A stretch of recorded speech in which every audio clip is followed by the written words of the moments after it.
বিশ্ববাজারে লাফিয়ে বাড়ছে স্বর্ণের দাম, তবে এই ঊর্ধ্বমুখী তালিকায় বাংলাদেশ যেন আরও এগিয়ে।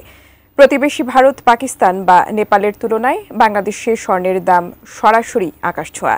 কিন্তু প্রশ্ন হলো, বাংলাদেশের স্বর্ণের দাম কেন এত বেশি? বিস্তারিত জানাচ্ছেন আরিফ হাসান।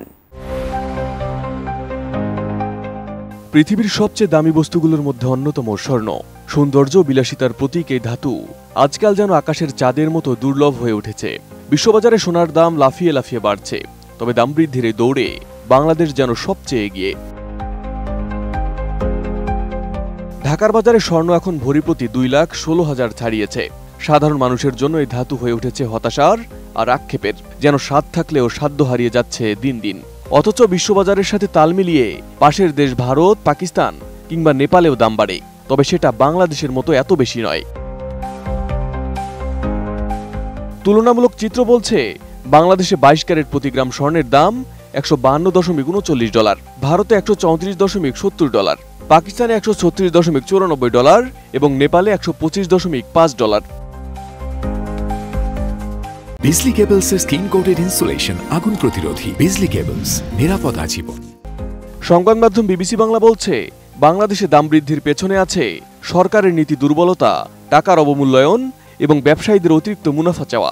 আর আমদানির সুযোগ না থাকায় দাম নিয়ন্ত্রণ করা কঠিন হয়ে উঠেছে বলে বিবিসি বাংলাকে জানিয়েছেন বাজুসের সহসভাপতি মাসুদুর রহমান।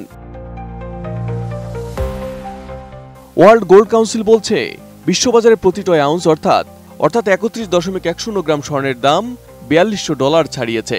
মাত্র 3 বছর আগে 2022 সালের শুরুতে যা ছিল $2,000 নিচে। বাংলাদেশও সেই দামের সঙ্গে তাল মিলিয়ে 22 ক্যারেট স্বর্ণের দাম লাখের ঘর ছাড়িয়েছে। বিশ্লেষকরা বলছেন, মূলত বৈশ্বিক অর্থনীতি, যুদ্ধ, আর্থিক অস্থিরতা স্বর্ণের দামকে প্রভাবিত করছে। করোনার পর বিশ্বজুড়ে অর্থনৈতিক অনিশ্চয়তা, রাশিয়া ইউক্রেন যুদ্ধ, এসব কারণে স্বর্ণ এখন নিরাপদ বিনিয়োগের প্রতীক।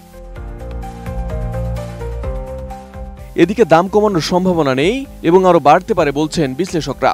মার্কিন ফেডারেল রিজার্ভের সুদের হার, জিওপলিটিক্যাল টেনশন ও বৈশ্বিক অর্থনীতির অস্থিরতা এই ঊর্ধ্বমুখী প্রবণতাকে আরো ত্বরান্বিত করছে বলে মনে করেন তারা।